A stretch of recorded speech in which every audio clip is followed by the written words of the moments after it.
The Duke pretended to be poor for 1 week, and only one woman passed the test. Autumn arrived at Whitmore Hall like a creditor. Quiet at first, patient, and then, all at once, taking possession of every room. The wind slipped under the doors first, gathering in the corridors as if it were counting the silver. The damp came next, working its slow way into the wallpaper, and the smell of wood smoke that had once meant comfort began, that year, to mean scarcity. The hedges beyond the drive shed their color in a single week. The gravel darkened. The rooks came down out of the elms and settled on the low stone wall as though they had been sent for. And in the small back parlor where the fire was kept smaller than it used to be, Clara Whitmore sat mending the same hem she had mended twice that season and told herself, as she told herself every autumn, that she was not afraid. She was 24 years old. Her mother had been dead for 9 of those years. The house she still called home was not, in any legal sense, hers, and she had learned young to move through it without asking for anything. She kept the linens counted. She kept the household books in a small hand no one else could read. She rose before the servants and went to bed after them, and if any of it was noticed at all, it was noticed in the way a well-oiled hinge is noticed, which is to say only when it stops working. She did not stop working. She had not, in 9 years, permitted herself to stop. The trouble that autumn was not the wind or the damp. The trouble was the letter that had come, 2 mornings before, from her father's man of business in London, and the 2 words in it that her stepmother had read aloud at breakfast with a kind of grim satisfaction. No more. There would be no more allowance from the settled portion of her mother's estate until the entail was resolved. Her father, who had not been well since the summer, had put down his cup and closed his eyes and said nothing.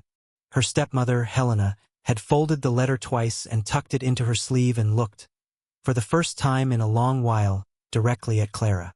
Something Helena had said would have to be done about the girl. It was in that same week, and by the same post, that a card came inviting the household to receive a Mr. Thorne, a clerk of some junior standing in a London firm of solicitors, on business relating to a small legacy that touched, in a tangential way, upon the Whitmore estate. He would come, the card said, on Tuesday. He would stay, if the family could spare him a room, until the following Tuesday. He apologized in advance for the inconvenience of his person and the plainness of his circumstances. Helena read the card aloud and laughed. "Clerk," she said. "A clerk in the house for a week, as though we kept an inn." She would have sent him to the village inn without a second thought, only her husband, drowsing by the fire, had opened his eyes just long enough to say, mildly, that the man was to be given the small east room and treated as a guest. He owed the firm a favor. That was the end of it. Helena had pinched her mouth flat and said nothing more, and Clara had gone quietly upstairs to see to the small east room herself, because she knew that if she did not see to it, no one would. She did not know, that Tuesday morning, that the man who was about to arrive at the front door in a threadbare charcoal coat and mud-scuffed boots and a limp cravat was not a clerk at all. She did not know that the small legacy the card had mentioned did not exist and had never existed. She did not know that the visit had been engineered, from its first sentence to its last, by a man who had grown tired of being loved for the coronet on his letterhead and had determined, at whatever cost to his own dignity, to find out whether there was any woman in England, any single one, who would treat a stranger with kindness when the stranger had nothing to offer in return. She did not know any of it. She only knew that the fire in the east room was small, and that she could make it a little larger before he came, and that the pitcher by the washstand had a chip in it that she could turn to the wall. 200 miles away, in a study lined with books to the ceiling and lit by a fire twice the size of any fire at Whitmore Hall, the Duke of Ravenford stood at a tall sash window with his hands clasped behind his back and watched the rain come down on the London square below. He was 31 years old. He had been the Duke of Ravenford for 11 of those years, since a summer afternoon on which his father had ridden out perfectly well and had come home, on a shutter carried by 4 tenants, perfectly not. In the 11 years since, Theodore Ashworth had done what was asked of him. He had learned the estates. He had learned the tenants. He had sat through the sessions of the Lords with a patience that surprised even the older members. He had made, in short, a passable duke, and passable was, he understood, the highest praise that could be paid to a young man who had come into his title without warning. What he had not done in 11 years was find a wife.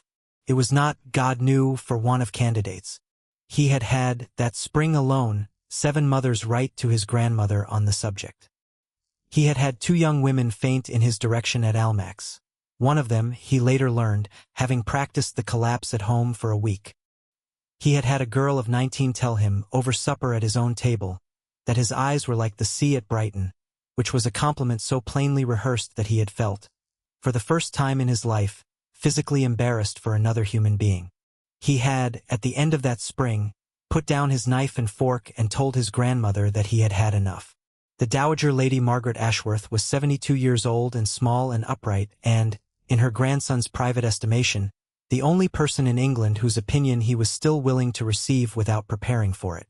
She had heard him out. She had drunk her tea.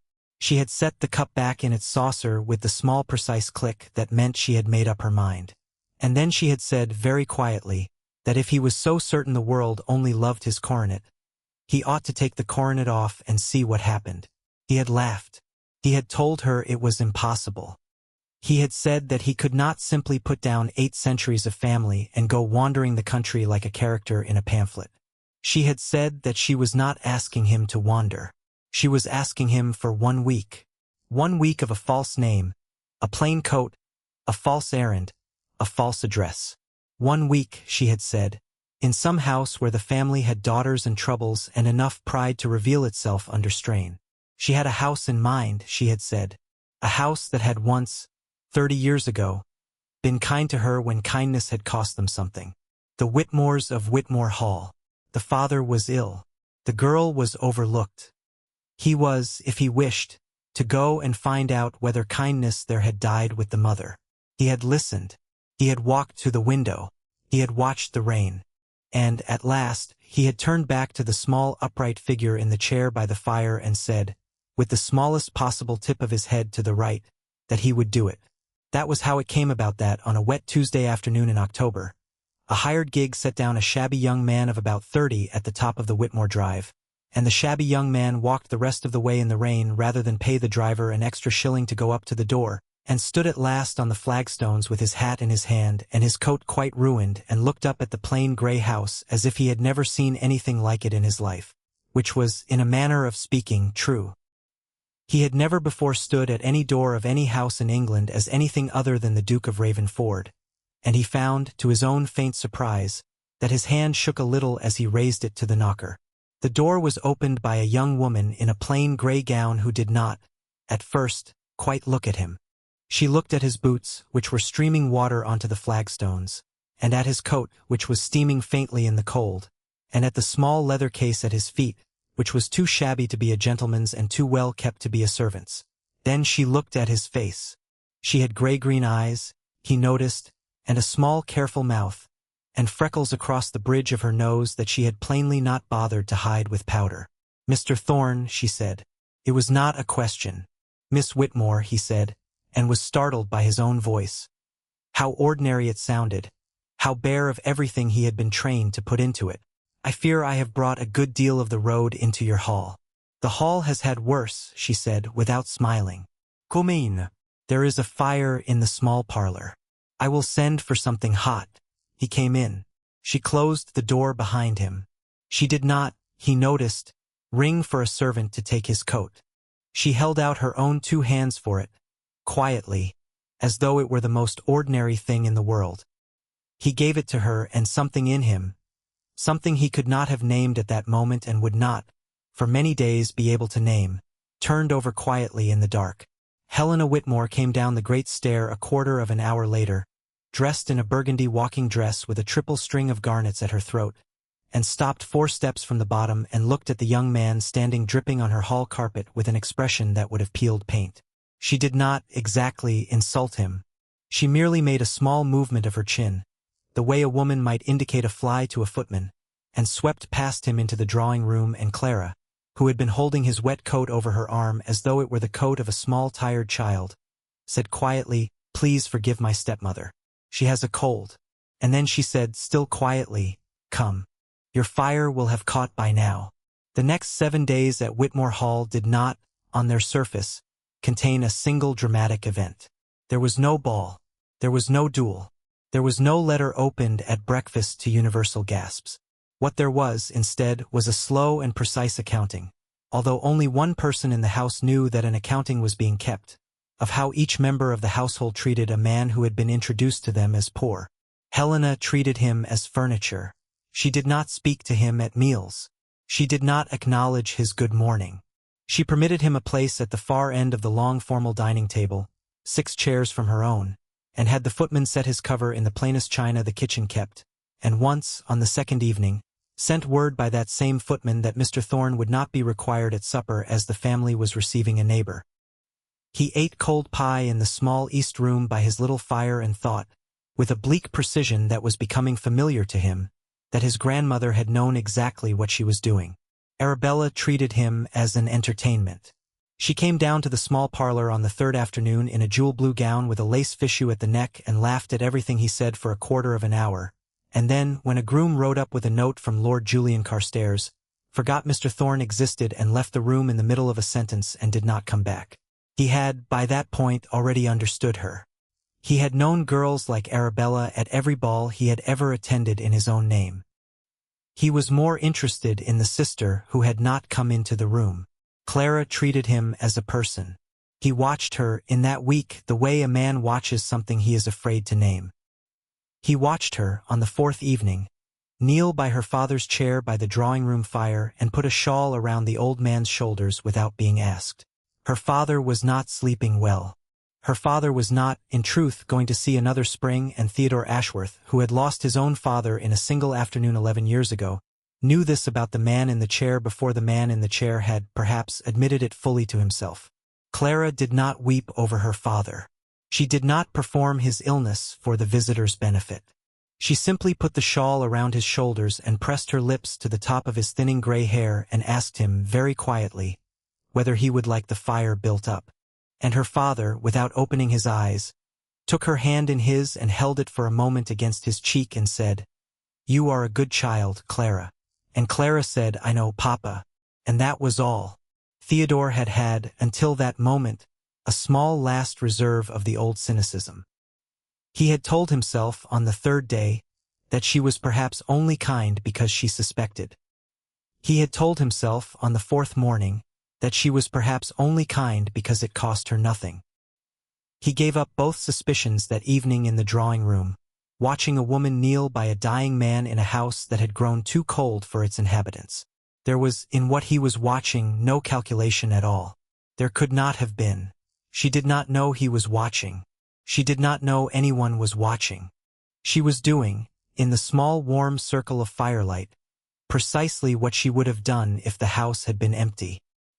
He went up to the small east room that night and stood at the window looking out at the wet drive and pressed his forehead against the cold glass and understood, with a clarity that had nothing to do with reason, that if he did not, in the next 3 days, contrive a way to marry Clara Whitmore, he would spend the rest of his life at balls in his own name being told his eyes were like the sea at Brighton.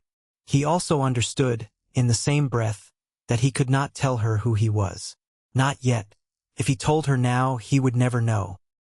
He would never know whether the yes she gave him was the yes she would have given Mr. Thorne, the debt-ridden clerk with the ruined coat, or the yes she would have given the Duke of Ravenford, whom every mother in England had been trying, that spring, to serve up to him at supper. The revelation, he decided, would have to wait. The proposal would not. We'll take a very short break. If you don't want to miss new stories, please subscribe to the channel. He came to her on the 5th morning in the small back parlor, where she was mending the same hem she had already mended twice. He came to her simply and without ceremony because there was no other way he could come to her. A poor clerk did not kneel on the carpet in a family's parlor and speak of settlements and licenses. He sat down opposite her in the small hard chair by the window and put his hands on his knees and asked her, in a low, even voice, whether she would consider marrying him. She did not, at first, look up from the hem. The needle stopped. That was all. The needle stopped in the middle of a stitch and did not move again for a long moment, and she pressed the pad of her thumb, very lightly, against the base of her middle finger, and then she raised her eyes to his. Her eyes were, that morning, more green than gray. "Mr. Thorne," she said, "you must have a great deal of debt to make such a joke." "I am not joking," he said. "You have known me a week," she said. I have known you a week, he said, and in that week I have known you better than I have known any woman I have known for 10 years. She looked at him. He looked at her. Between them the fire spat once and steadied. I have nothing, he said. It was the largest lie he had ever told, and it did not, as he told it, feel like a lie at all because in some deeper sense, in the only sense that mattered at that moment, it was true. He had nothing that she could see. He had nothing that she had weighed. Everything else, the coronet, the estates, the 16,000 a year, was in another county, another world, another life. I have, he said, a small salary that will keep 2 people modestly if they are prudent. I have a small set of rooms in Bloomsbury and no fortune to speak of and no expectations at all. I have never been able to offer any woman anything more than that. I do not offer you anything more than that now. He watched her face. He watched her think. He said quietly, I know I have no right to ask. I know what your family will say. I would not press you, Miss Whitmore, if I did not. He stopped. He looked down at his own hands. He said very simply, you are the first person in a great many years who has looked at me and seen a man. I do not know how to go back to being looked at as anything else. If you say no, I will accept it, and I will leave on Tuesday, and I will not trouble you again. But I could not leave without asking. She did not, for a long moment, speak. Then she said, my father is ill. I know, he said. He will not live to see the spring, she said, and her voice, for the first time since he had known her, was not quite steady. And when he dies, this house will not be mine. It will be my father's cousin's, in Yorkshire, whom I have never met. And I will have, she looked around the small parlor. She did not finish the sentence. She did not need to. You will have me, he said. If you will have me. She looked at him for a long time. I do not love you, she said at last. I do not know you well enough to love you. I know, he said. I like you, she said. I do not know why, but I like you. That is not the same thing. I know, he said. If I say yes, she said, and now she pressed her thumb hard against the base of her middle finger, it will be because I am afraid. It will be because my father is dying and my stepmother despises me, and I do not know where I am going to be 6 months from now. It will not be because I love you. Do you understand what I am saying, Mr. Thorne? I would be marrying you for shelter. I would not be marrying you for love. I do not think that is a good beginning. I think, he said very quietly, that it is the most honest beginning I have ever heard of. You do not want an honest beginning, she said, and her mouth trembled for one instant and then steadied. You want the other kind. I want you, he said, in whatever kind of beginning you can give me. That is all. The fire spat again. The clock on the mantel ticked. Somewhere in the house Helena Whitmore was saying something loud to a housemaid about the state of the front stairs. Clara set down her mending. She folded her hands in her lap. She said, then yes. That was all she said. She said it without smiling and without weeping and without looking away from him, in the same steady voice she used when she gave instructions to the cook. And it was the most beautiful sound Theodore Ashworth had ever heard in his life. He did not kiss her. He did not touch her at all. He stood up and bowed to her, the small formal bow of a clerk to the daughter of a gentleman's house. And he said, in a voice that was not, by that point, quite the voice of Mr. Thorne, I will speak to your father this afternoon. He spoke to her father that afternoon. He did not, in speaking to her father, tell her father the whole truth. He told him a version of it. He told him that his name was not, in point of fact, Thorne. He told him that he was traveling, for reasons of his own, under a false name, and that he begged the older man's pardon for the deception, and that he was, in fact, a man of some means, and that his intentions toward Miss Whitmore were entirely honorable, and that he would beg leave to reveal the whole of his situation to her in his own time and by his own means, when the time was right. He asked, in return, that her father say nothing to her, or to anyone in the household, of what he had just been told. The old man had listened. The old man had looked at him for a long time, with eyes that had grown thin and dry with illness but were still, at the bottom of them, sharp. And the old man had said, at last, in a voice that was not much louder than the sound of the fire, you will not hurt her. No, sir, said the Duke of Ravenford. I will not. Swear it, said the old man. On my father's grave, said the Duke of Ravenford. I swear it. The old man closed his eyes. He was silent for so long that Theodore thought, for one bad moment, that he had fallen asleep or worse. Then he opened his eyes and said quite clearly, "Then you have my blessing. And you will marry her by special license, in this house before Sunday. I would like to see it if I can." They were married on Saturday in the small back parlor, by the vicar of Whitmore-under-Elm, with a special license procured in London by a man Clara did not know and would not have recognized if she had passed him in the street. Her father sat in his chair by the fire, wrapped in the shawl she had put around his shoulders on the fourth evening, and held her hand while the vicar spoke. Helena stood at the back of the room with her arms folded and her mouth flat and did not, once, look at the groom. Arabella, who had not been consulted about any of it and had learned of the marriage on Friday afternoon, stood beside her mother and cried, prettily, from mortification. Clara wore her plain gray gown, because she had no other. She had thought, briefly, about asking for something better from her stepmother's press. She had not, in the end, asked. She was, that morning, quite past asking Helena for anything, and it seemed to her, obscurely, that if she was to marry a poor man in her own home for reasons she could not quite explain to herself, she ought at least to do it honestly, in the gown she had worn all week. Theodore, standing beside her in his threadbare charcoal coat and limp cravat, looked at her in that gray gown with the small mother-of-pearl brooch at her throat and thought that he had never in his life seen anything so quiet and so certain and so right. Her father died on the following Tuesday morning, before breakfast, quietly, in his sleep. He had lived, as he had said he would like to, long enough to see her married. They buried him on Friday, and on Friday afternoon Helena Whitmore, dry-eyed, called Clara into the drawing-room and told her, in a level voice, that the cousin from Yorkshire had written and would arrive within the fortnight. Clara would, of course, be leaving the house. Helena and Arabella would remain until the cousin's household could be settled. She hoped Clara understood. Clara understood. Clara had understood for 9 years. She went upstairs that afternoon and packed a small trunk. She packed her mother's pearl earrings, the small worn Cooper, a miniature of her father in his youth, 3 plain gowns including the pale gray she had been married in, a spare fichu, a nightgown, a hairbrush, and the household ledger she had kept for 9 years, because she could not bring herself to leave 9 years of her own handwriting in Helena's house. It was not, in the end, a large trunk. She had thought it would be smaller. Her husband came for her on Saturday morning in the same hired gig in which he had arrived 3 weeks before, and drove her, in the rain, to the small set of Bloomsbury rooms he had told her about. Or rather, he drove her, in the rain, out of the drive at Whitmore Hall, and then, on the London road out of sight of the house, he stopped the gig at a coaching inn, and there, this was the first thing she did not understand.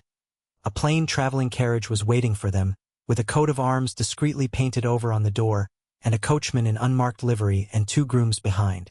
He handed her into the carriage. He climbed in after her. He closed the door. He looked at her for a long moment with an expression she could not read, and then he said very quietly, "There is something I must tell you." She did not, at once, understand it. She listened. She did not, for a long time, speak. Then she said, "You lied to me." "Yes," he said. "I did. You lied to my father," she said. "I told your father that I was not Thorn. I did not tell him who I was. He gave us his blessing knowing that I was not what I appeared to be. You let me marry a man I did not know. You married," he said, "the man you knew. I was not lying about that man. He was the truest thing I have ever been." She turned her face to the window. The rain was on the glass. The hedges outside were bare. She pressed her thumb very hard against the base of her middle finger and said, without looking at him, "Take me back, Clara, take me back to Whitmore Hall. I will not be paraded in London as a curiosity, as the little gray governess girl the Duke of Ravenford picked up out of pity in the country. I will not be laughed at in that way. Take me back, Clara. Look at me." She did not look at him. She was, for the first time in 9 years, going to cry, and she was not going to let him see it. She did not speak. She did not turn from the window, but she did not, either, tell him to turn the carriage back. After a long while, in a voice that was not quite steady, she said, "I do not know how to be a duchess. I do not know," he said, "how to be a man who is loved. We will learn our trades together." She did not laugh. She did not quite yet look at him, but she pressed her forehead against the cold glass of the carriage window and, after a moment, said very quietly, "Then drive on." He drove on. Ravenford House in Grosvenor Square was not 2 rooms in Bloomsbury. It was, Clara understood at once, a house of a kind she had read about in books but had never expected to enter as anything other than a hired companion. The doors were painted a deep midnight blue. The knocker was polished brass in the shape of a lion. The hall inside was floored in black and white marble and lit by a chandelier that dropped, from its high plaster ceiling, in 7 tiers of cut crystal. There were footmen. There were, she counted at that first entrance for footmen, all in the same discreet dark blue livery, all with their eyes carefully on the middle distance, all pretending. She saw at once and was grateful that a very small woman in a plain grey gown with a small trunk was the most ordinary sort of person to be walking into the house of the Duke of Ravenford on a rainy Saturday afternoon. She did not, at first, meet the household staff. She met, instead, the small upright figure who had been sitting in the drawing-room by the fire and who rose, when the doors were opened, and came to the middle of the room and stood there with her hands folded in front of her. The Dowager Lady Margaret Ashworth was 72 years old and small and upright, and she had, in her lifetime, faced down 2 prime ministers, a regent, and a French émigré who had claimed, falsely, to be a cousin.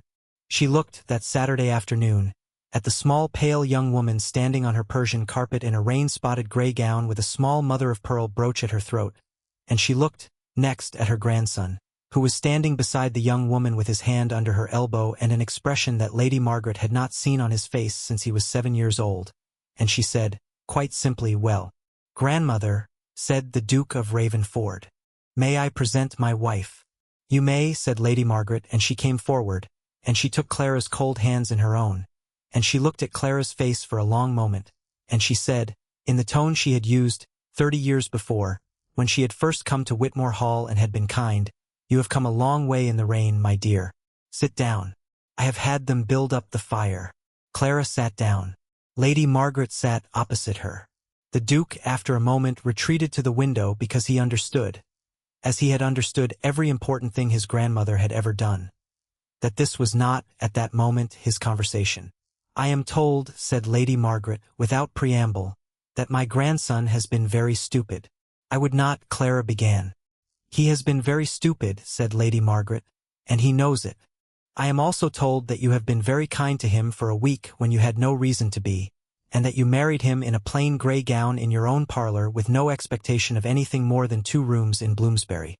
I do not know, my dear, what your feelings are at this moment. I would not presume to guess. But I would like to say to you, before anyone else in this house speaks to you at all, that you are here as my grandson's wife and as, if you will permit me, my own granddaughter, and that you will have every kindness in this house that any woman in England has ever had, for as long as I am alive to see to it. That is the first thing. The second is that you are tired and cold, and there is tea coming, and we will not speak of any of this again until you have had your tea and your dinner and, if you will forgive the impertinence, a bath and a full night's sleep. Is that acceptable to you, my dear?" Clara looked at her. Clara had not, in 9 years, had anyone speak to her in that voice. She did not quite cry, but she pressed her thumb against the base of her middle finger and she tipped her head very slightly, the way she had seen her husband tip his head when he was listening, and she said, "Yes, my lady. That is acceptable to me." "Good," said Lady Margaret. "Then we will begin." The days that followed at Ravenford House were not, at first, days that Clara knew how to live in. She woke, on the first morning, in a bed hung with pale blue silk curtains, in a room 3 times the size of any room she had ever slept in, and lay for a long time looking at the plaster rose in the middle of the ceiling and told herself, quite calmly, that she was awake and married and in London, and that the small pale hand on the blue counterpane was, in point of fact, hers. She washed and dressed herself. She came down the great stair alone. She did not, on that first morning, ring for a maid to help her dress, because she had never in her life rung for a maid to help her dress, and it did not occur to her to begin. She found her husband at the breakfast table with the newspapers open beside his plate, and he stood up when she came in, and he pulled out her chair, and he sat down again, and he said, "Good morning," in the ordinary, ungilded voice of Mr. Thorne. And Clara, who had not been sure, at the top of the stairs, whether she was going to speak to him at all that morning, sat down opposite him and said, "Good morning," in return. They were slow with each other in those first days. They were as slow as two people who had been introduced only that week and were, in point of fact, still being introduced. She had, in a Bloomsbury boarding-house parlor that she had never seen, married a man she had known for 8 days. She had, in a carriage on the London road, been told that he was another man entirely. She had, in a drawing-room in Grosvenor Square, been received by a grandmother who had already loved her before she came through the door.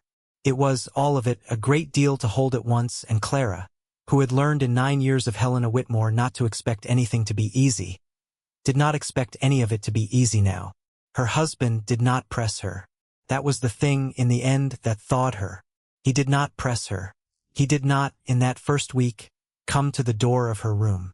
He did not touch her when they passed on the stair. He did not talk at breakfast about London or about the coming season or about the fact that in a matter of weeks she would be presented as a duchess in a house she had never entered before that Saturday afternoon. He talked, instead, about a colt in the stables that was not eating properly, and about a lease that was coming up on a farm in Wiltshire, and about a book he had been reading. He asked her what she thought of the book. He listened when she answered. On the second morning he asked her, quite casually, whether she had ever kept household books, and Clara, remembering the ledger in the bottom of her small trunk, said that she had. He said that Ravenford House had a housekeeper who had been in the family for 30 years and was worth her weight in silver, but that the estate books for the London house had, since his mother's death, been kept by his man of business, and that he would be glad if Clara ever felt inclined of her opinion on them. She did not answer him at once. She said she would think about it. That afternoon, in the small back sitting room the dowager had given her for her own use, she took out her Whitmore ledger and looked at 9 years of her own small handwriting and pressed her thumb against the base of her middle finger and thought about it. On the third morning at breakfast she said quietly that she would look at the London books, if he liked. He said, without looking up from his newspaper, that he would like that very much. By the 4th day of the second week they had, without discussing it, moved the breakfast table. The long formal dining table at Ravenford House was mahogany and sat 16 and had, since Theodore had come into the title, been used for breakfast because it was the table at which his father and grandfather had breakfasted, and because it had not occurred to him in 11 years that anything else was possible. On the morning of the 4th day of the second week, coming down early to see to the housekeeping accounts, Clara had asked Barrow, the butler, in a small quiet voice, whether it might be possible, only if it did not upset the household, to have breakfast for the two of them at the small round table in the morning room instead. Barrow, who had been in the family for 40 years, and who had, on Clara's first morning, decided quietly to himself that he approved of her, had said that it was entirely possible, and that he would see to it that morning. When the Duke came down at 9:30, he found his wife at a small round table in the morning room, with the newspapers laid out beside his plate as always, and a fire lit close to her elbow, and the winter sun coming in through the tall sash window at the small crocuses in the courtyard beyond. He stopped in the doorway. He did not, for a moment, speak. Clara looked up from her cup, and saw his face, and misread it. "I am sorry," she said quickly. "I only thought, the other room is so large and we are only two. I will have them move it back at once." "No," he said. "No, do not move it back." He came into the room. He sat down opposite her at the small round table. It was, from where he sat, quite close to her, closer than any table he had ever sat at with anyone in his life. He could, if he had wished, have reached across and taken her hand. He did not take her hand. Not that morning. He picked up his newspaper. He said, in the voice of Mr. Thorne, "Good morning." "Good morning," said his wife. And that was the day the house began, in some small and unaccountable way, to feel like a home to both of them. She began that same week on the housekeeping books. She sat with them in the small back sitting room, with a fire close to her feet and the dowager's cat, an ancient tortoiseshell called Mrs. Pigott, on her lap, and she read the columns of 9 years' worth of a stranger's handwriting and, by the end of the second day, had understood the whole shape of the London household as a person understands the shape of a garden they have walked in for a long time. She did not, at first, propose any changes. She only understood. On the third day she made, in a small clean hand, 3 quiet notes at the bottom of a page. On the fourth day she carried the notes to her husband in his study and stood in the doorway until he looked up. He looked up. She came in. She put the ledger on his desk and she opened it to the marked page and she said, in the same tone she had used when she had lent him a book at Whitmore Hall, 3 small things. Only if you agree. He read the 3 small things. The first was that the London coalman was overcharging by 12 shillings a quarter. The second was that the linens for the servants' hall were being replaced twice as often as the linens for the family rooms, which meant, she suspected, that some of the linens were leaving the house by the back door. The third was that the London chandler had been dead for 8 months and the account was being paid, quarterly, to a name she did not recognize. She had, she said, taken the liberty of writing to the chandler's widow, who had confirmed that the shop had been sold and that the widow had received no payment from Ravenford House in 8 months. Theodore Ashworth read the 3 small things. He read them twice. He looked up at his wife, who was standing on the other side of his desk in a pale gray morning gown with her hands folded in front of her. And he said, "How long did it take you to find these?" "For days," she said. "But I have kept books for 9 years." He did not, for a moment, answer. Then he said very simply, "Would you keep them here?" "If you like," she said. "I would like it," he said. "I would like it very much." She kept them. From that day forward, the London house books were hers. The dowager, who missed nothing, watched this small transaction from across a room in which she had appeared to be reading a letter, and, when Clara had gone out again, folded the letter and set it on her knee and looked at her grandson and said, "Well." "Well," said her grandson. "You did the sensible thing at last," said the dowager, "and now you have the sense not to spoil it." "I am trying not to spoil it," said the Duke. "Try harder," said his grandmother, and she picked up her letter again. He tried harder. But in the morning, at the small round table in the morning room, when he sat down opposite her, he took her hand across the table, quite simply, quite openly, in front of Barrow, who did not blink, and pressed it once and let it go. She looked at him. He looked at her. Neither of them spoke. Neither of them needed to. The London season came, as it always came, all at once. It came as an avalanche of small stiff cards on a silver salver in the hall. It came as fittings with a modiste in Bond Street, arranged discreetly by the dowager, for a wardrobe suitable to a duchess, which the dowager had specified was to consist of gowns modest and fully covering, long-sleeved and floor-length, in the palette Clara herself preferred, which was to say ivory, sage, dove-gray, and a single midnight blue. It came as invitations engraved in copperplate to Lady Sefton's ball, and Lady Jersey's, and the Duchess of Devonshire's, and to Almack's, where the dowager had voucher-holding friends who had been waiting 11 years to see Theodore Ashworth walk in with a wife on his arm. It came as, in short, the whole apparatus of a world that had been trying to place a coronet on Theodore Ashworth's head for 11 years and had, at last, been outmaneuvered by a young woman in a gray gown in a small back parlor in the country. Clara did not, at first, know how to walk into it. She learned. She learned as she had learned everything in her life. Quietly, carefully, without asking for help she had not been offered. The dowager took her, in the last week before the first ball, through a set of small private lessons, how to enter a ballroom, how to leave one, how to receive a compliment from a woman she did not know without either receiving it too warmly or too coldly, how to accept a dance from a man she did not wish to dance with without giving offense, how to refuse a dance from a man she did wish to dance with without giving encouragement. Clara listened. Clara practiced. Clara made, at the end of every lesson, a small clean note in her own hand and put the note in the same drawer of the same small writing desk in her sitting room, and Theodore, coming in one afternoon to fetch her for a drive in the park, saw the notes and said nothing and loved her, that afternoon, more than he had loved her the day before, which was a pattern he was beginning to find he could no longer resist. There were, in that first fortnight at Ravenford House, a great many small things that Clara noticed and did not, at first, mention.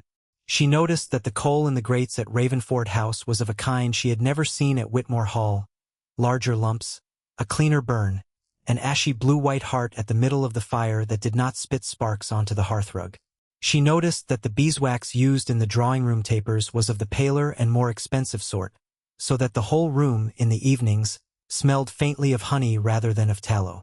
She noticed that the linens on her bed had been changed 3 times in the first week, though she had spent only 3 nights in them, and she noticed, on the 4th morning, that the housemaid who had come in to draw her curtains was a very young girl with very red hands who had plainly been crying, quite recently, over something that was not Clara's business.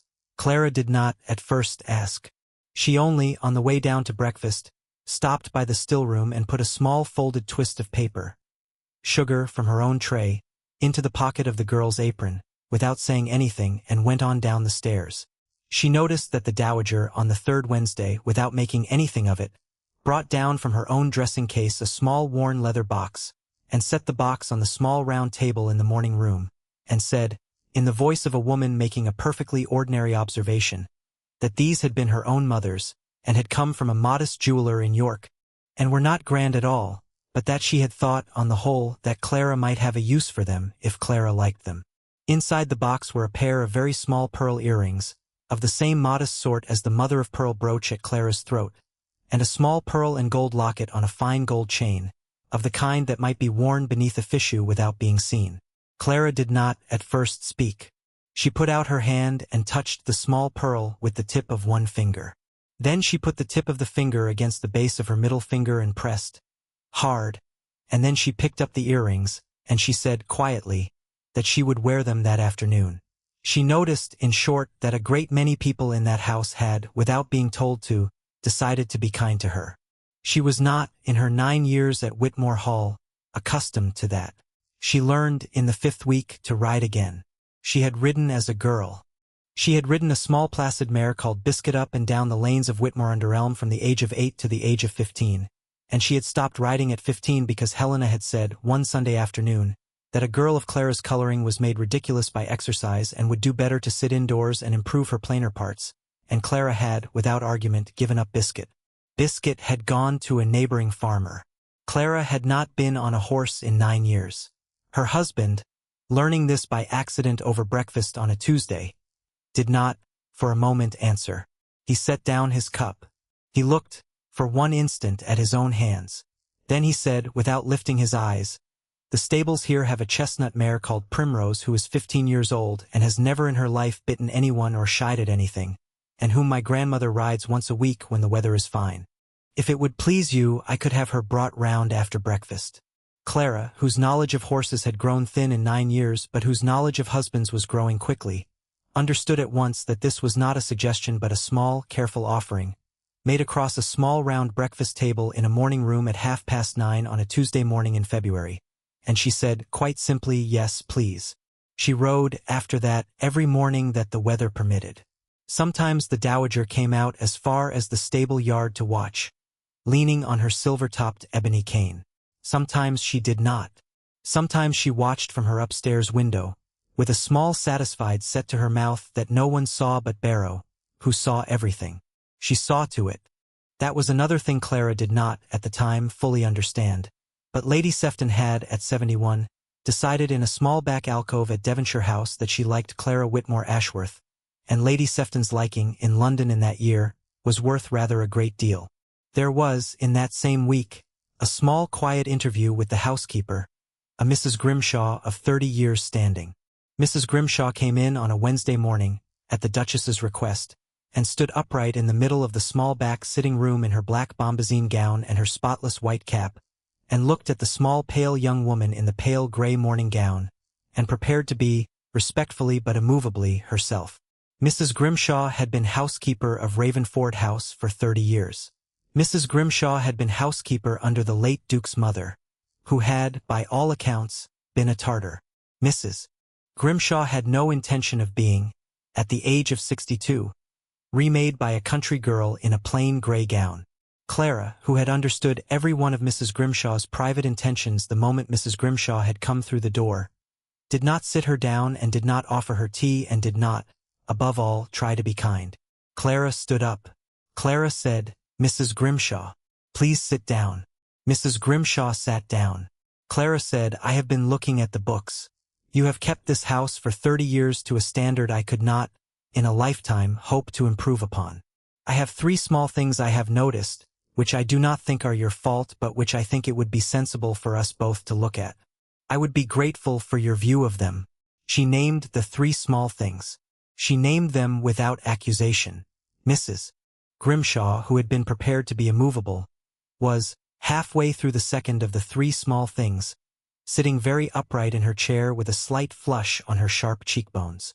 By the end of the third, the London chandler who had been dead for 8 months, Mrs. Grimshaw was, for the first time in 30 years, quite honestly and audibly furious with herself. She had noticed the chandler's handwriting had changed. She had told herself the man's clerk must be doing the work. She had not, she said now, tightly checked. She had failed her house. She would attend to it at once. Clara said gently, "I would be grateful." And Mrs. Grimshaw looked up.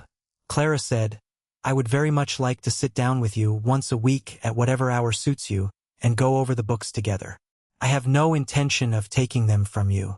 I would only like, if you will permit it, to learn this house from you." Mrs. Grimshaw was silent for a long moment. Then Mrs. Grimshaw said, in a voice that was rather less immovable than the voice in which she had come into the room, "I would be honored, Your Grace. Thursday mornings, if it suits."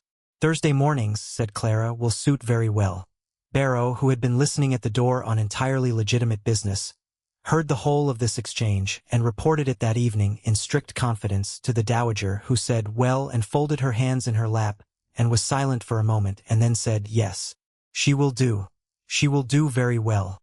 The Duke, who had also been told the story of Thursday mornings, by his wife herself, over the small round table at supper that night, said only, "You are very good to Grimshaw." Clara said, "Grimshaw is very good to this house. I know a good housekeeper. There is only one thing worse than being a great house without one, and that is being a great house that treats a good one badly. I would not, for the world, treat Mrs. Grimshaw badly." He looked at her across the small round table in the light of the 4 beeswax tapers, and he said quietly, "You are going to be, I think, the best duchess this house has ever had." Clara said, "I do not know. I know I would like to be." She looked down at her plate. She pressed her thumb against the base of her middle finger. She said in a smaller voice, "I would like very much to be worth it." He reached across the table. He took her hand. He said, "Clara, you have been worth it since the afternoon you took my coat in your own 2 hands in your father's hall. Everything since then has only been the world catching up." She did not, at that, weep, but she did not, either, take her hand away from his.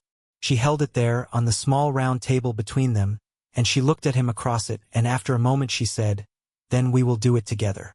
He said, "Yes, we will." And Barrow, in the doorway, turned his eyes quietly on to the middle distance and, for reasons he did not entirely explain to himself, thought of his own wife, who had died in 1802, and had, in her time, held his hand across a great many small round tables and had, he saw now, 30 years later, never once let go until the moment they had put her in the ground. There was, in the 10th week, the first small ball at Ravenford House itself. Her husband came up the stairs to meet her. He came up in his midnight blue tailcoat with the silver buttons and the small sapphire in his cravat, and he stopped 1 step below her, and he looked at her for a long moment, and he said, in the voice of Mr. Thorne, "You look, tonight, exactly like yourself." She said, "I would not know how to look like anyone else." He said, "I know. That is why I said it." She took his arm. They came down the stairs together. She was, in short, that night, the mistress of the house. At 2:30 in the morning, when the last carriage had rolled out of Grosvenor Square, and the footmen had begun the great slow work of putting out the candles, and the dowager had gone up to bed leaning quietly on Barrow's arm rather than on her cane, Clara sat down, for 1 moment, on the small hard chair by the fire in the drawing-room, and put her hands in her lap and closed her eyes. Her husband came in a moment later. He did not, at first, speak. He walked to the fire. He put another log on it, quietly, himself, without ringing for a footman. He sat down opposite her on the small sofa. He looked at her across the small table between them. He said, "You did it." She opened her eyes. She looked at him. She said, in the small quiet voice she had used at the top of the stairs at 8:30, "I did, didn't I?" "You did," he said. "You did all of it. You did the small buttered rolls, which no other duchess in England would have thought of, and you did Grimshaw on Thursday mornings, which no other duchess would have thought to offer, and you did Lord Sefton at the quadrille, which no other duchess would have suffered gracefully, and you did—" He stopped. He looked at her. He said quietly, "You did me. You are doing me. You do me every morning at that small round table in the morning room. I did not know, when I asked you to marry me in your father's parlor, that a person could be done in that way. I know it now." She looked at him across the fire. She did not, that night, weep either. She had begun to suspect going to be a woman who did not, on the whole, weep. She had done all of her weeping, perhaps, in the drawing room at Bloomsbury on the January morning of the letter about the stone. She said quietly, "I did none of it alone. You were there for every part of it. The Dowager was there. Barrow was there. Grimshaw was there. Even Mrs. Piggott was there. I have not been alone, Theodore, since the afternoon in the small back parlor at Whitmore Hall. That is why I could do it." It was the first time she had used his name. He noticed. He did not, on his face, betray that he had noticed, because he understood, by that point in his marriage, that if he betrayed noticing, she would grow shy of doing it a second time. He only said, in the ordinary voice of Mr. Thorne, "Then we did it together." "Yes," she said. "We did." She stood. She held out her hand to him. He took it. They walked together up the great stair of Ravenford House at 3 o'clock in the morning, past the long line of portraits of the Ashworths who had gone before them, and he opened on the landing the door of the room that had been his mother's, a room Clara had, until that night, not entered, and she stepped, quite simply, over the threshold, and he closed the door behind them. The following morning, the small round table in the morning room was set for two, as it always was. The two chairs, however, had been drawn a little closer together. Barrow, who had drawn them closer at Clara's own quiet request, said nothing. He only, when he set the small blue Wedgwood teapot down between the two places, tipped his head very slightly to the right, in the way he had picked up, over the last 10 weeks, from watching his master. There was, in the 11th week, a letter from Whitmore under Elm. Clara read the letter at the small round table in the morning room, in her husband's presence, on a Wednesday morning at 10. She read it once. She read it twice. She set it down beside her cup. She looked at her husband across the small round table, and her eyes were very green that morning, and she said, quite quietly, "So it was you." He did not, at first, answer. He looked at his own coffee. He said, without lifting his eyes, "I know your basket. I saw you carry it twice in that week I was there. I only wanted it to keep going after you were not there." She said, "It has been going all winter." "It has," he said, "since the week we came to London. Since the week we came to London. Every fortnight. There is a boy in the village. Pay him. Costs me 2 shillings a fortnight, plus the loaf. I would have paid a great deal more." She was silent. She looked at the letter. She looked at him. She looked at the letter again. She said quietly, "You did not tell me." He said, "You did not need to know. You had not asked. I would have asked if I had thought of it." "I know," he said. "That is why I did it before you thought of it." She stood up. She walked round the small round table. She stood beside his chair.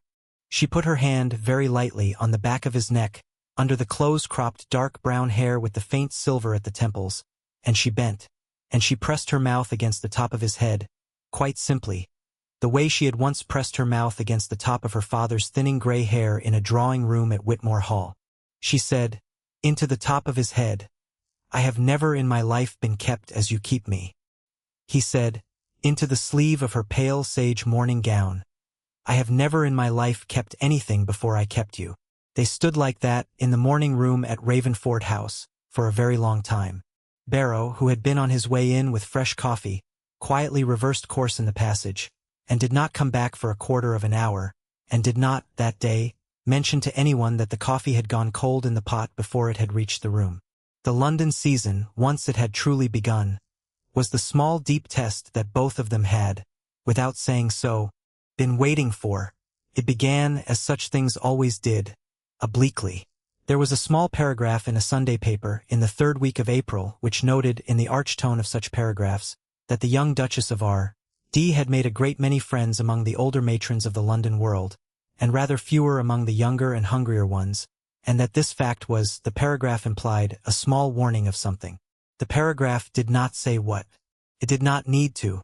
There was, in that same week, an anonymous letter dropped at the door of Ravenford House, which the Duke opened himself in the library and read once and put into the fire without showing it to his wife. There was, on a Friday, a curious small incident at Almack's, in which two young women whom Clara had never met went out of their way to cut her, quite audibly, in the doorway of the tea-room, and Lady Sefton, passing at that moment, had turned around quite deliberately and had cut both of them back in front of a room that had already, in some earlier ballroom, made up its mind on the subject. Clara did not, on any of these occasions, mention the incidents to her husband. He did not, on any of these occasions, mention the incidents to her. Neither of them, at the time, understood that the other was not mentioning it out of the same reason, which was that each of them believed that the other was happier without knowing. It was Barrow, of all people, who noticed everything, who at last, on a Wednesday afternoon in the 3rd week of May, took the Duke aside in the library and said, quite quietly, "Your Grace, if I might, Her Grace has been receiving, all this season, a certain amount of quiet unpleasantness. She has not, I think, mentioned it to Your Grace, on the assumption that Your Grace would be pained by it. I have taken the liberty of mentioning it now because I have a strong suspicion that the same thing is about to happen to Your Grace, in the reverse direction, at Lady Jersey's on Saturday night. If Your Grace does not mind my saying so, I do not think it is doing either of you any good, this silence." The Duke of Ravenford looked at Barrow. The Duke of Ravenford looked at his boots. The Duke of Ravenford said, quietly, "Thank you, Barrow. That was a very hard thing to say." "Not at all, Your Grace," said Barrow. At supper that night, at the small round table with the 4 beeswax tapers and the small blue Wedgwood teapot, the Duke put down his fork and he looked at his wife across the small table, and he said, "There is a thing I have not been telling you because I did not want to hurt you. I understand from Barrow that there is a thing you have not been telling me, for the same reason. I would like, if you will permit it, for us to stop doing that. I would rather be told hard things by you, Clara, than be told nothing at all." She looked at him for a long moment. Then she pressed the pad of her thumb against the base of her middle finger. Then she told him. She told him about the paragraph in the Sunday paper. She told him about the 2 young women in the doorway of the tea-room at Almack's. She told him about the small anonymous note that had come, one morning, in her own post, in a hand she did not recognize, which had suggested, quite delicately, that a woman of her origins might do well not to attempt to sit at the head of a table in Grosvenor Square when other tables in Grosvenor Square had been longer accustomed to grander company. She told him about the small dropped word she had overheard, at a musical evening in Berkeley Square, from a woman she had never been introduced to and who had spoken it. The word was the little governess, in a voice pitched precisely to be overheard. She told him all of it in the same quiet, level voice she used to give Mrs. Grimshaw instructions on Thursday mornings. When she had finished, he told her, in return, what he had not been telling her. She listened. She did not, this time, weep. She looked, for a long moment, into the middle of the small round table, at the place where his hand was resting on the cloth, and she said, "You defended me at White's." "Yes," he said. "You did not tell me." "No," he said. "I did not." "You would have gone to Chalk Farm," she said. "I would," he said. "Without telling me." "I would have told you afterward," he said. "If the afterward had gone as I had planned it. I would have told you at breakfast on Wednesday, at the small round table, when it was all over. But it did not require going to Chalk Farm in the end, so I did not need to tell you at all." She looked at him for a long moment. She said, "Theodore Ashworth, if you ever, in the whole of the rest of your life, go to Chalk Farm without telling me first, I will not forgive you. Do you understand me?" "I understand you," he said. "Not one small pistol," she said. "Not one small hour's coach. Not one small closed door. You will tell me if it ever happens again before you go. I would rather sit up all night in the library at Ravenford House, alone, knowing that you are on Hampstead Heath and that I might be a widow at dawn, than sit down to breakfast at 9, unknowing, and find out on Wednesday that I would have been. Do you understand me?" "I understand you," he said again very quietly. "Good," she said. She reached across the small round table. She took his hand. She said, "Now tell me about Saturday night." He told her about Saturday night. They went, on Saturday night, to Lady Jersey's. They went, in the carriage together, with the dowager in a modest gown of dove-gray silk with a high-covered neckline and long sleeves and her mother's pearls at her throat, and with Clara in a modest gown of ivory silk with an ivy-green sash and long sleeves and a folded cream fichu high at the throat and the small pearl and gold locket beneath it, and with Theodore in his midnight blue tailcoat with the silver buttons and the small sapphire in his cravat, and they went up the great stair at Jersey House arm in arm, the Duke with his wife on his right, his grandmother on his left, and they walked together into the ballroom, and it was, for one instant, in the exact same way it had been at Devonshire House 10 weeks before, entirely silent. Then Lady Sefton, on the far side of the room, laid her hand, quite deliberately, on Lady Jersey's arm. Lady Jersey said something very quietly to a young man in a pale blue coat standing beside her. The young man in the pale blue coat walked, in the ordinary way, straight across the ballroom. He stopped in front of Clara Whitmore Ashworth, the Duchess of Ravenford. He bowed. He said, in the voice of a man doing an entirely ordinary thing on an entirely ordinary evening, Your Grace, would you do me the very great honor of the first dance? The young man in the pale blue coat was, Clara learned later that evening, the eldest son of the current Prince Regent's closest personal friend. He was not, in his ordinary way, an easily obliging man. He had been, in the course of that afternoon, obliged by Lady Sefton, and the whole ballroom knew it. Clara stood up. Clara said, "Thank you. I would be very glad of it." She danced with him. He was not a very good dancer. He apologized for it 3 times. She laughed, once, at the third apology, and the sound of the laugh, small, real, unrehearsed, traveled a certain distance across the ballroom and settled, at last, in the ear of a certain elderly cousin from the Duke's own family, who had, in February, written the letter to the Dowager, and who had come out that Saturday night to Lady Jersey's for the express purpose of ignoring the young Duchess in a public and prolonged manner. The elderly cousin, hearing the laugh, changed her mind. The elderly cousin came, at supper, to be introduced to Clara. The elderly cousin, at the end of the introduction, took Clara's hand in both of hers, and said, "My dear, I have been a fool. I did not mean to be. Will you come to me on Monday afternoon?" Clara said she would. She went on Monday afternoon. They took tea for an hour and a half. They spoke, for most of it, of the small parish school at Whitmore-under-Elm. By the end of that week, the London world had made up its mind, with, on the whole, rather more speed than that world was in the habit of applying to any decision, that the young Duchess of Ravenford was, in fact, a great deal more like the young Duchess of Ravenford than any of them had, at first, been prepared to admit. There were no more paragraphs in the Sunday papers. There were no more small anonymous letters at breakfast. The pamphlet from White's was quietly bought up, from every stall in Piccadilly, in the course of a single Wednesday morning, by a young man in a pale blue coat, working discreetly to instructions from a lady in Berkeley Square. Clara did not, for a long time, know any of that. She only, at breakfast, at the small round table in the morning room, saw that her husband's shoulders had, since Saturday night, begun to hold themselves at a different angle, the angle, in point of fact, of a man who was no longer sleeping badly. She reached, one morning, across the small round table, and pressed his hand, once, in the way he had pressed hers, and then let it go. Barrow, at the door with fresh coffee, tipped his head very slightly to the right, and came into the room. It was on the second night of the second week of the season, at a ball given by Lady Sefton, that Lord Julian Carstairs, of whom Clara had never in her life spoken his name aloud, but of whom she had, in the last week at Whitmore Hall, heard rather a great deal from Arabella, came for her. He came for her, of course, obliquely. He was too much the gentleman, in the shallowest sense of that word, to attack her at once. He came, first, to be introduced. He came, second, to compliment her on her plain sage-green gown. His voice pitched just loudly enough to make the word plain audible 3 couples away. He came, third, to inquire, in a tone of the tenderest solicitude, after her stepmother and stepsister, whom he had, he said, the very great pleasure of dining with at Whitmore Hall the previous autumn.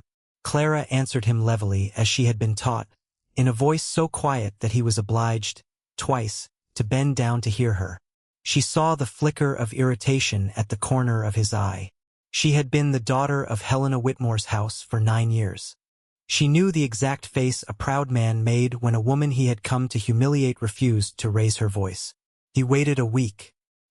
And then, at the ball at Devonshire House on the following Thursday, he arrived with a small folded piece of paper in the pocket of his charcoal tailcoat, and he waited until the Duke of Ravenford had been drawn away by an elderly cousin into a card room, and he came to Clara, in the small alcove off the ballroom where she had gone to have a moment out of the heat, and he stood before her with the smile of a man who had been waiting a long time to enjoy himself.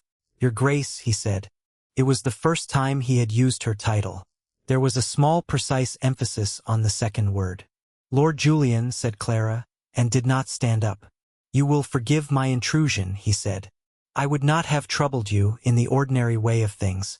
But I have received, this morning, a letter that concerns you very nearly, and I felt, as a friend of your family, that it would be improper of me not to place it in confidence in your hands. Before, of course, it is placed in the hands of the world." He took the folded paper from his pocket. He did not, at once, give it to her. He said very softly, "It concerns the circumstances of your marriage, Your Grace. It concerns I am sorry to say it, the deception under which that marriage was contracted.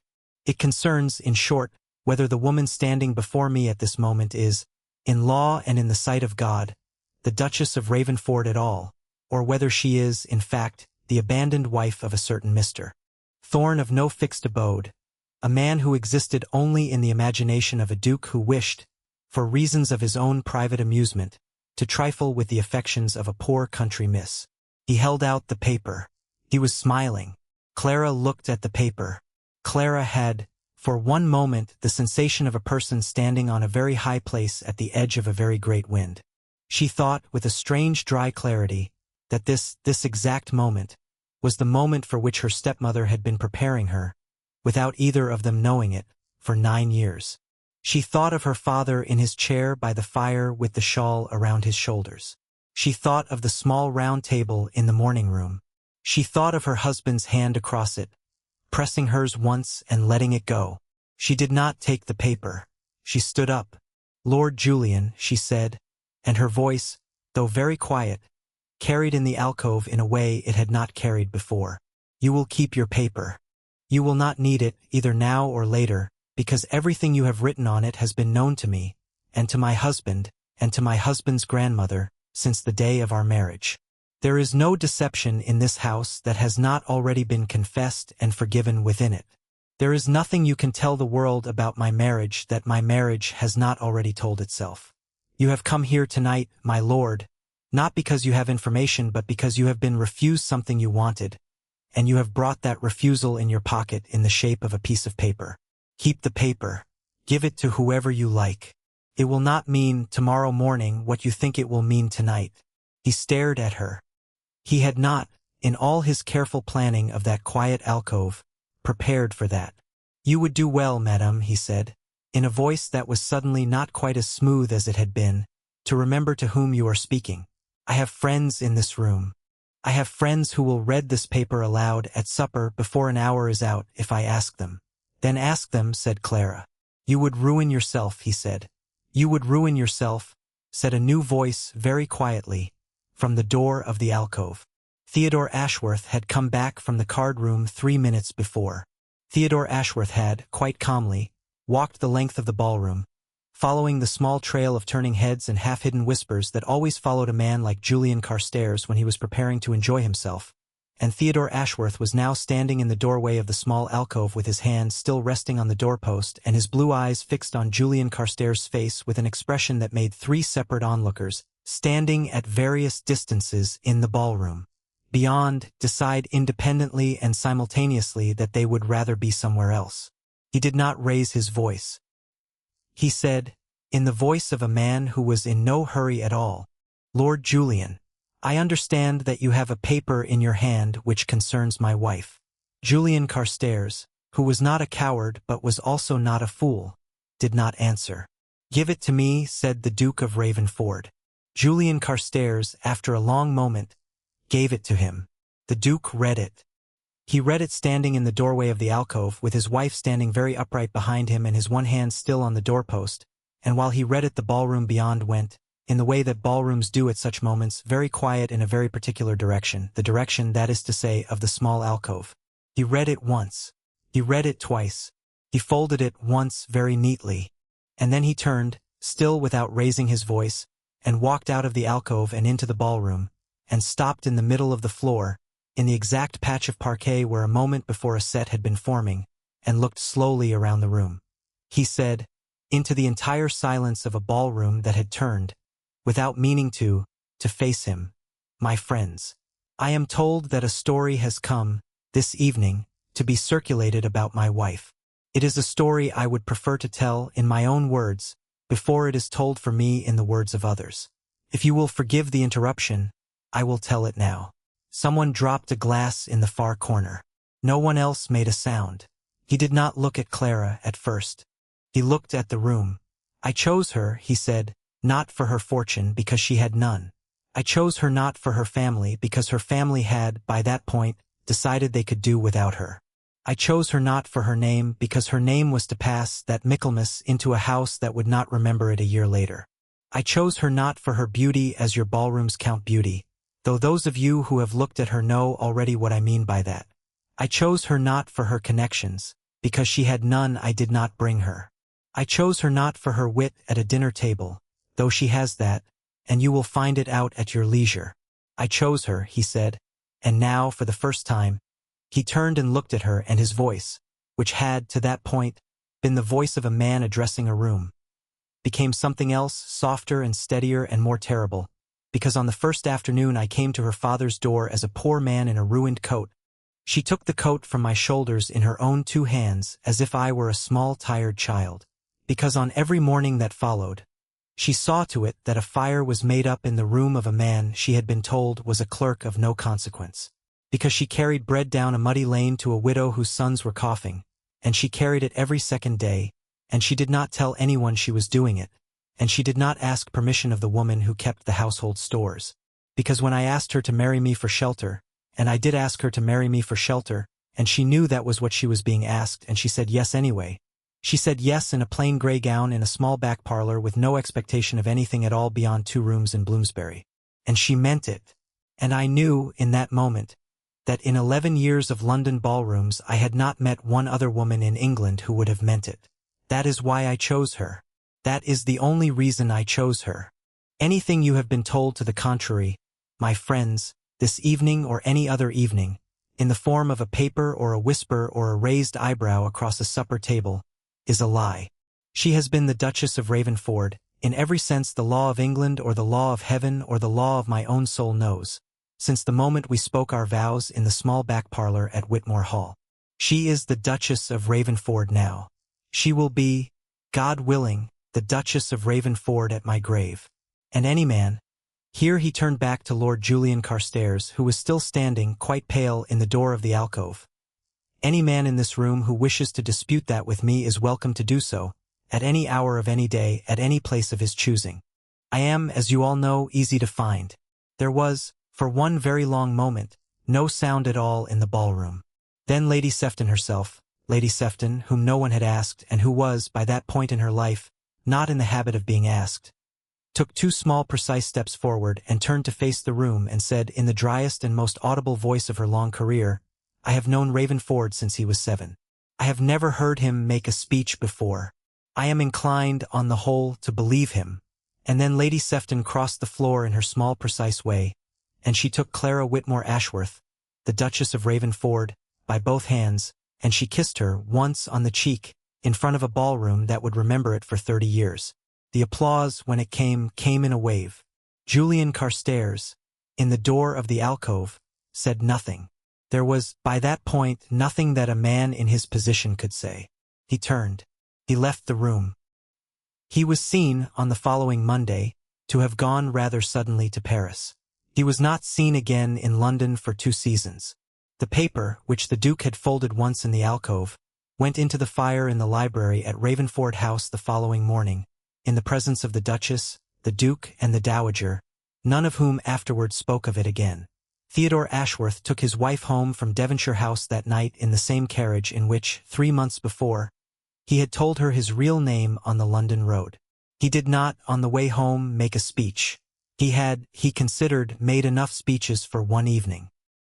He sat opposite her on the seat, and he watched her face by the small carriage lamp, and after a while she reached across, in the dark, and took his hand in both of hers, and pressed it, once very hard against her cheek. against the freckled bridge of her nose, against her closed eye, against her mouth, and let it go.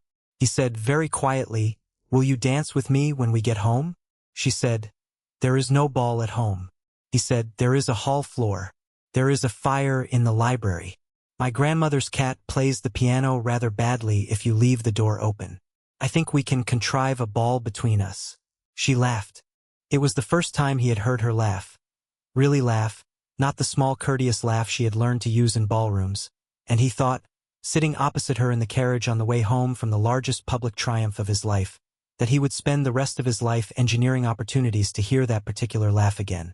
They danced, when they got home, in the library at Ravenford House, in front of a fire the footman had built up to twice its usual size, without music, in bare feet on a warm Turkey carpet, at close to 2 in the morning, with the dowager's cat asleep on the piano stool.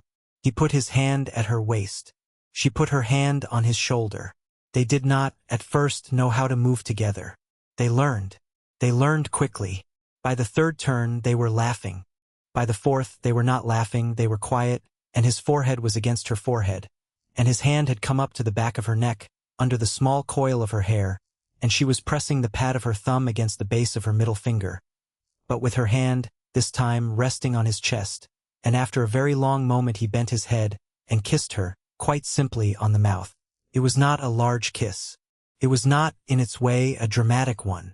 It was, however, the first kiss either of them had given anyone in their lives with the whole of themselves, and after it Clara Whitmore Ashworth put her forehead against her husband's collarbone, and closed her eyes, and said, into the wool of his midnight blue tailcoat, "You were seen, too. All that time. Not only me. You. I saw you." He did not, for a moment, answer. Then he said, into the top of her hair, "I know. That is why I am here." It was a year later, almost to the day, that they went back to Whitmore Hall. They went not to reclaim it. The cousin from Yorkshire had, in the intervening months, sold the estate to a young naval captain and his wife, who had planted 3 new hedges, opened up the west wing, and, Clara was gratified to hear, discharged Helena Whitmore's cook for pilfering, but to visit, quietly, the small stone in the churchyard at Whitmore-under-Elm, where Clara's father had lain since the previous November, and to leave, at the foot of it, a small bunch of the first snowdrops from the Ravenford greenhouses. Clara laid the flowers. She stood for a long time beside the stone. She did not, that morning, weep. She had wept once in a Bloomsbury drawing-room in the previous January, when a letter had come from the vicar of Whitmore-under-Elm to say that her father's stone had, in the end, been paid for anonymously by an unknown benefactor in London, and had she considered whether the benefactor might be the same person who had, more recently, endowed, again anonymously, the small parish school at the end of the lane, in the name of Louisa Whitmore, her mother? She had wept in the Bloomsbury drawing-room, and she had walked, without speaking, into the study of her husband, and she had stood in the doorway looking at him, and he had looked up from his desk and, seeing her face, had risen and come to her and taken both her hands and said, quite simply, "Yes, I did it. I would have told you when you asked. I only wished, before you asked, to see whether you would like it." She had liked it. She stood now in the churchyard at Whitmore-under-Elm, with her hand in her husband's hand, and looked at the stone, and said, in the same quiet voice she had used the first afternoon in the hall at Whitmore Hall, "Thank you. For all of it. It was owed," he said. "Every stone of it."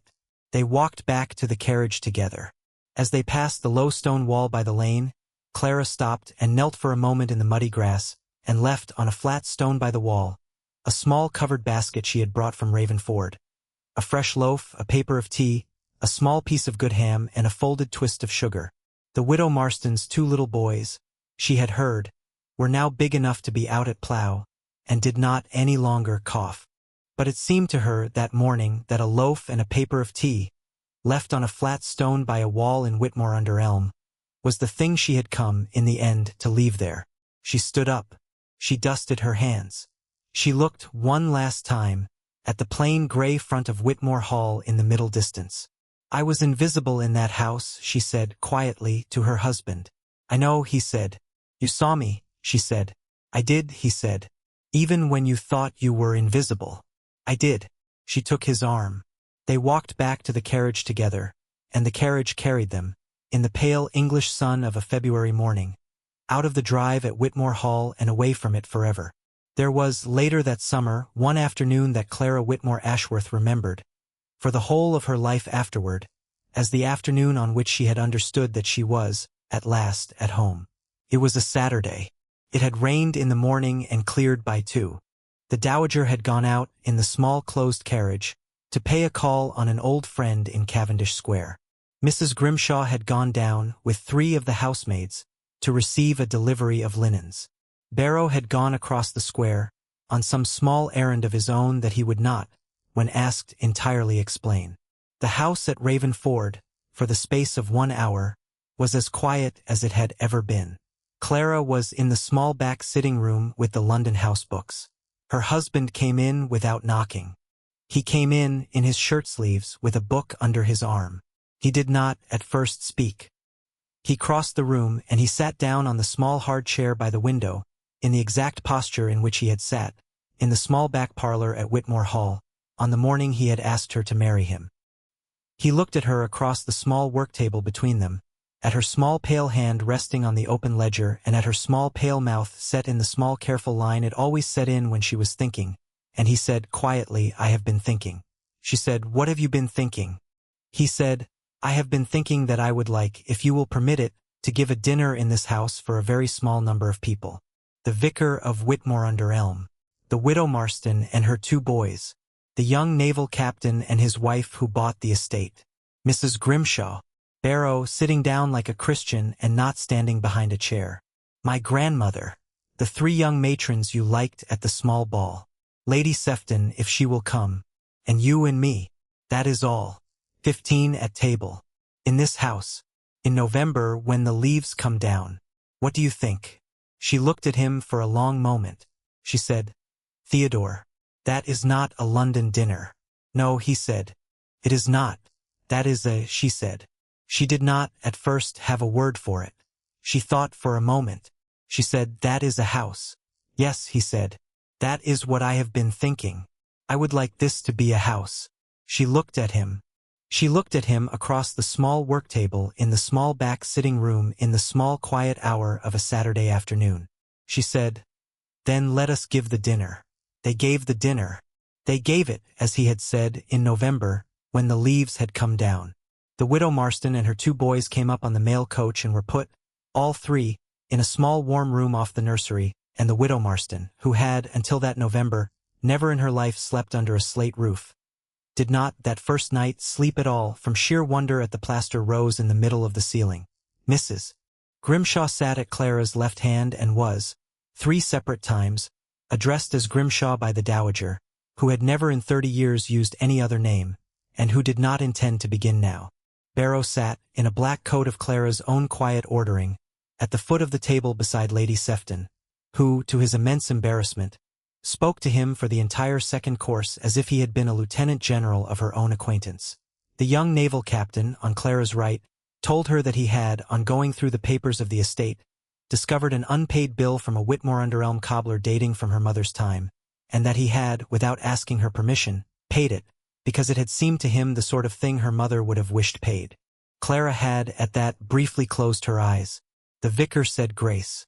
The dowager said, at the end of the dinner, in her small precise voice, that she had not, in 30 years of dining in Grosvenor Square, sat down at a better table. Clara looked, at that, across the length of it, at her husband at the far end. Her husband tipped his head very slightly to the right. She tipped her head very slightly, in return. That was, Barrow said later, very much later, 30 years later, to a housemaid who had asked him, on his deathbed, what the young Duke and Duchess of Ravenford had really been like.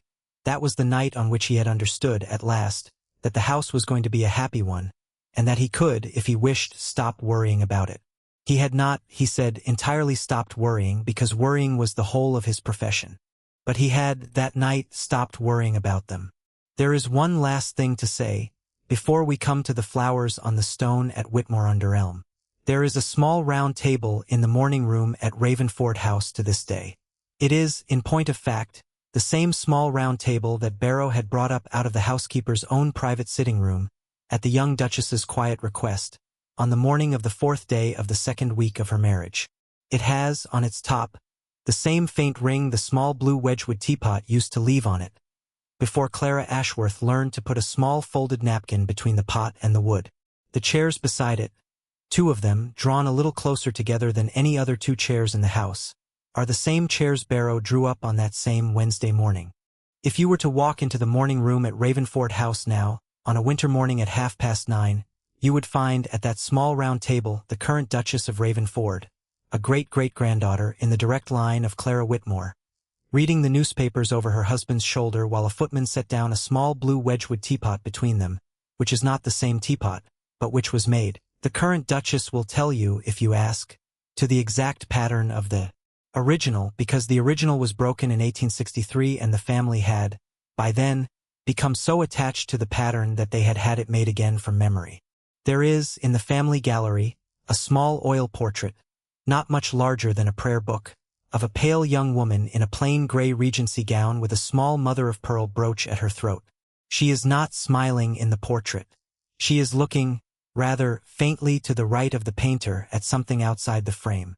Beneath the portrait, on a small brass plate that the Dowager Lady Margaret Ashworth had ordered made in 1815, there are 4 words. The 4 words are, "She was truly seen." If you have loved this story, I think you will love the next one, the story of a young governess, hired in secret by an earl, to teach a child who was never quite what her father claimed, in a lonely coastal house where every window was locked from the outside. Come with me for that one, too. Thank you for listening to the story all the way to the end. Please tell us which city you're watching from and what the story made you feel. Don't forget to subscribe so you won't miss new stories.